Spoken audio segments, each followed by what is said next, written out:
Hello दोस्तों, स्वागत है आपका हमारे यूट्यूब चैनल सम्राट एजुकेशन में। दोस्तों, इस वीडियो में आप लोगों के लिए क्रॉप फिजियोलॉजी का 3 मोस्ट इंपॉर्टेंट क्वेश्चन लेकर आया हूं, जो कि दोस्तों आपके एग्जाम के लिए बहुत ही महत्वपूर्ण है। यदि आप लोगों को इसका पीडीएफ चाहिए तो यहाँ पर व्हाट्सअप नंबर दिया गया है, मैसेज करके आप इसका पीडीएफ ले सकते हैं।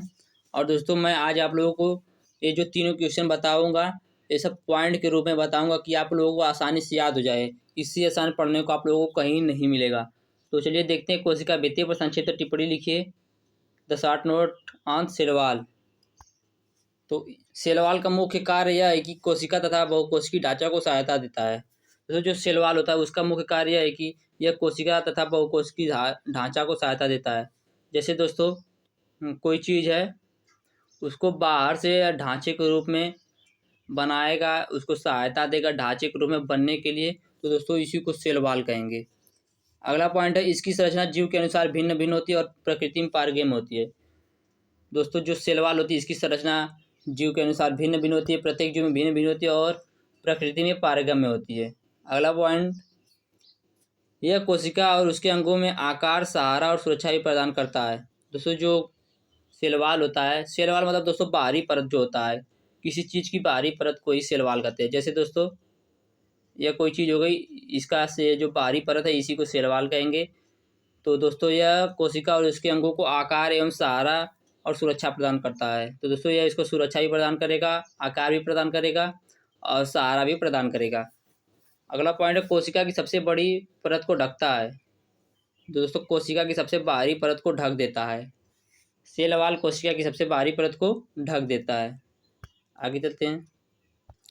कोशिका भित्ति रोग जनकों के कोशिका में प्रवेश को भी रोकता है। दोस्तों, जो कोशिका भित्ति होती है मतलब सेलवाल होता है, वह रोगजनक को कोशिका के भीतर नहीं जाने देता है, भीतर जाने से रोकता है। इसके मुख्य 3 भाग होते हैं।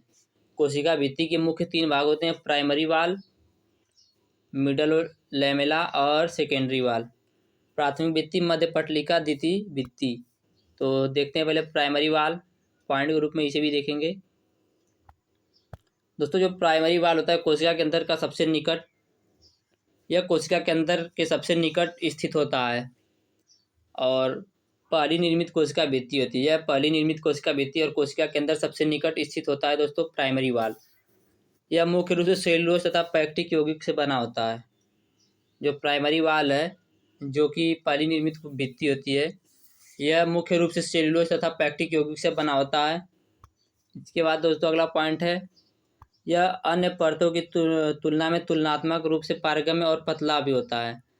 यह अन्य परतों की तुलना में तुलना के रूप में दोस्तों पारगम्य और पतला होता है, जो दोस्तों प्राइमरी वाल होता है। अगला पॉइंट है, कोशिका के विकास से इस कला पर भित्ति पदार्थ जमा होते हैं, जिससे यह मोटाई में बढ़ता है।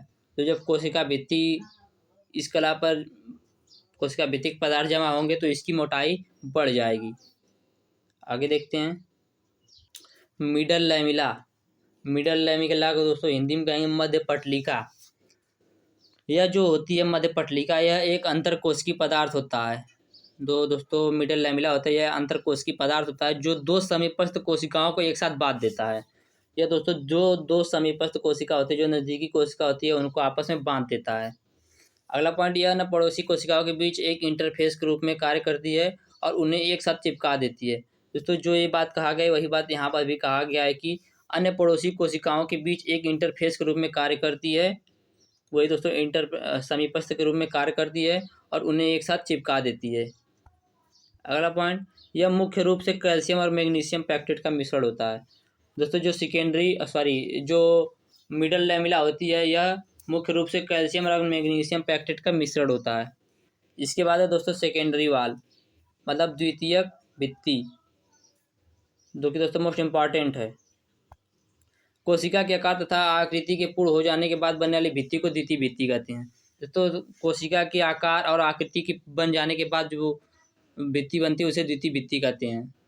यह दोस्तों जो सेकेंडरी वाली लचीली नहीं होती है, यह कठोर होती है। अगला पॉइंट, कोशिका का आयतन तथा क्षेत्रफल बढ़ने पर इस पर कोई परिवर्तन नहीं होता। दोस्तों, कोशिका का आयतन तथा क्षेत्रफल बढ़ने पर इसमें कोई परिवर्तन नहीं होता। अगला पॉइंट, यह परत एक सेल को विशिष्ट आयताकार या चौकोर आकार प्रदान करती है। तो जो यह द्वितीयक भित्ति होती है, यह सेल को मतलब कोशिका को आयताकार और चौकोर आकार प्रदान करती है। अगला पॉइंट, यह सबसे मोटी परत होती है, जो कि दोस्तों सबसे मोटी परत भी होती है। यह पॉलीसेकेराइड तथा हेमीसेल्यूलोज की बनी होती है। दोस्तों यह पॉलीसेकेराइड और हेमीसेल्यूलोज, यह पॉलीसेकेराइड और हेमीसेल्यूलोज से मिलकर बनी होती है। इसके बाद आता है दोस्तों प्रोटोप्लाज्म। प्रोटोप्लाज्म के बारे में संक्षिप्त टिप्पणी लिखना है, जो कि दोस्तों मोस्ट इंपॉर्टेंट क्वेश्चन है ये सब। तो प्रोटोप्लाज्म के बारे में संक्षिप्त टिप्पणी लिखना है। तो कोशिका के अंदर पाए जाने वाले संपूर्ण जीवित पदार्थ को जीव द्रव्य कहा जाता है। कोशिका के अंदर पाए जाने वाले संपूर्ण जीवित पदार्थ या जलीय पदार्थ को जीव द्रव्य कहा जाता है। इसकी खोज सर्वप्रथम डुजार्डिन ने की थी। दोस्तों डुजार्डिन 1835 में इसकी खोज की थी, लेकिन इसका नाम सारकोड दिया था। इसकी खोज सर्वप्रथम डुजार्डिन ने की थी, लेकिन इसका नाम सारकोड दिया था। इसका नामकरण पुरकिंजे ने 1838 ईस्वी में किया। पुरकिंजे ने 1838 ईस्वी में इसे प्रोटोप्लाज्म कहा। अब इसका केमिकल प्रॉपर्टी देख लेते हैं। Chemical properties of protoplasm. Protoplasm किसे कहते हैं आप लोगों को जान ही गए होंगे कि कोशिका भित्ति के अंदर पाया जाने वाला संपूर्ण जीवित पदार्थ जीव द्रव्य कहलाते हैं, मतलब प्रोटोप्लाज्म कहलाता है। अगला देखते हैं जीव द्रव्य के रासायनिक गुण। निश्चित रासायनिक संरचना नहीं होती है। दोस्तों जो प्रोटोप्लाज्म होता है इसकी निश्चित रासायनिक संरचना नहीं होती है। यह गतिक तंत्र में रहता है, और दोस्तों जब गतिक तंत्र में रहता है तो परिवर्तन तो होगा ही, तो इसमें परिवर्तन होता रहता है। उपापचय के कारण नए पदार्थ बनते हैं। जो दोस्तों जीवद्रव्य में है, उपापचय के कारण नए पदार्थ बनते हैं। अगला पॉइंट, विश्लेषण करने से इनकी मृत्यु हो जाती है। दोस्तों यदि इनको फैला देंगे तो इनकी मृत्यु हो जाएगी। विश्लेषण मतलब बोला विस्तार से। अगला पॉइंट है, यह कई यौगिकों का जटिल मिश्रण होता है। इसमें दोस्तों कई यौगिक मिलके एक जटिल मिश्रण बनाते हैं। इसमें लगभग 50 तत्व पाए जाते हैं। तो दोस्तों इसका जो केमिकल प्रॉपर्टी है उसको हम लोगों ने देखा कि निश्चित रासायनिक संरचना नहीं होती है, गतिक तंत्र में रहता है, तो इसलिए इसमें परिवर्तन होता रहता है। उपापचय के कारण नए नए पदार्थ बनते हैं। विश्लेषण करने से इनकी मृत्यु हो जाती है। यह कई यौगिकों की जटिल मिश्रण होता है। इसमें लगभग 50 तत्व पाए जाते हैं। अब दोस्तों इसका फिजिकल प्रॉपर्टी देख लेते हैं। Physical properties of protoplasm. दोस्तों जो प्रोटोप्लाज्म होता है जीवद्रव्य पारदर्शी होता है। जो प्रोटोप्लाज्म होता है पारदर्शी होता है। प्रोटोप्लाज्म रंगहीन और गंधहीन भी होता है। प्रोटोप्लाज्म पारदर्शी होता है, रंगहीन गंधहीन होता है। यह लचीला होता है, कण के रूप में होता है। दोस्तों कणिका के रूप में देखा जाता है। जो प्रोटोप्लाज्म इसको कणिका के रूप में देखा जाता है। तो इसको रबड़ की तरह खींचा जा सकता है। अलग अलग आकार की रिक्तिका पाई जाती है। जो दोस्तों फिजिकल प्रॉपर्टीज ऑफ प्रोटोप्लाज्म हम लोगों ने देखा कि प्रोटोप्लाज्म जो होता है वह पारदर्शी होता है, यह रंगहीन और गंधहीन होता है, लचीला होता है, कण के रूप में होता है, रबड़ की तरह इसे खींचा जा सकता है। अलग अलग आकार की रिक्तिका पाई जाती है प्रोटोप्लाज्म के अंदर। तो उम्मीद करते हैं दोस्तों आप लोग को प्रोटोप्लाज्म पूरा समझ में आया होगा। अब चलते हैं आगे, देखते हैं न्यूक्लियस मतलब केंद्रक। केंद्रक पर संक्षिप्त टिप्पणी लिखिए। दोस्तों मैं आप लोगों को पॉइंट के हिसाब से इसलिए बता रहा हूँ क्योंकि पॉइंट से आप लोगों को जल्दी से याद हो जाएगा, और आप लोग इसका पीडीएफ ले लेंगे, एक बार पढ़ लेंगे तो और अच्छी तरीके से आपको याद हो जाएगा, फिर कभी भूलेंगे नहीं। आप लोगों को एग्जाम में लिखना होगा तो पॉइंट हटा के डायरेक्ट लिख सकते हैं, वह भी सही रहेगा। तो चलिए देखते हैं न्यूक्लियस केंद्रक पर संक्षिप्त टिप्पणी। केंद्रक की खोज 1831 ईस्वी में रॉबर्ट ब्राउन ने किया। केंद्रक की खोज दोस्तों 1831 ईस्वी में रॉबर्ट ब्राउन ने किया, जो कि मोस्ट इंपॉर्टेंट पॉइंट है।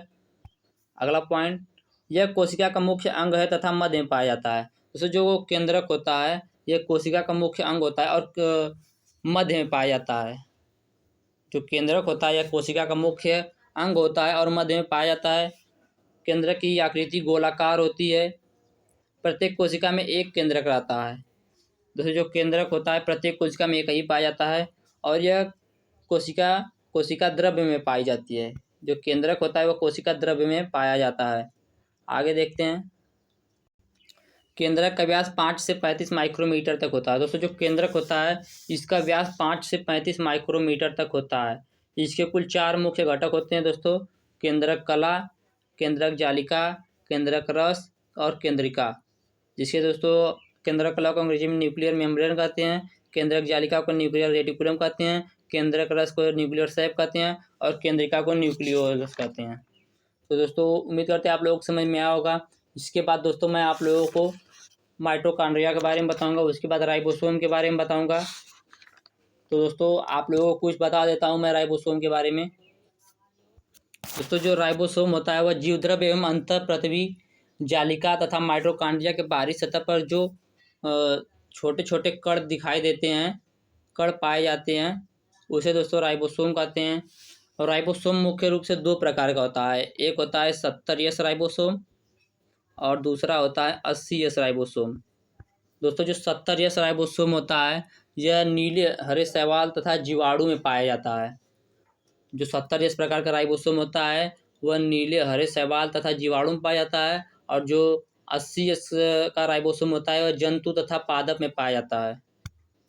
दोस्तों जो 70S होता है, 70S वह नीले हरे शैवाल में पाया जाता है, और जो 80S का राइबोसोम होता है वह पादप तथा जंतु में पाया जाता है। जो 70S प्रकार के राइबोसोम होते हैं इनका आकार 50S से 30S तक होता है, और जो 80S प्रकार के राइबोसोम होते हैं इनका आकार 60S से 40S तक होता है। और दोस्तों जब 4 या 4 से अधिक राइबोसोम एक साथ जुड़ते हैं तो पोलीसोम या पॉलीराइबोसोम बनाते हैं। जब 4 या 4 से अधिक 4 या 4 से अधिक राइबोसोम बनते हैं तो पोलीसोम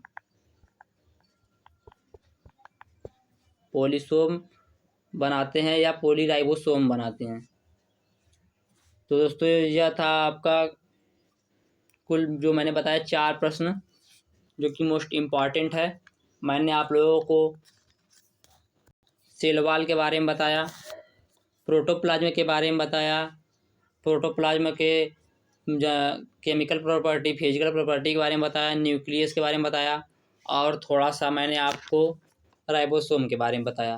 तो उम्मीद करते हैं आप लोगों को वीडियो समझ में आया होगा। यदि वीडियो अच्छा लगा तो चैनल को सब्सक्राइब कीजिए, वीडियो को लाइक कीजिएगा, शेयर कीजिएगा, और यदि आप लोगों को किसी भी टॉपिक पे वीडियो बनवाना है, मतलब पढ़ना है, तो आप लोग व्हाट्सअप कर सकते हैं, मैं उस टॉपिक की वीडियो बना दूँगा। ऐसे और वीडियो देखेंगे हमारे चैनल को सब्सक्राइब करिए। जय हिंद।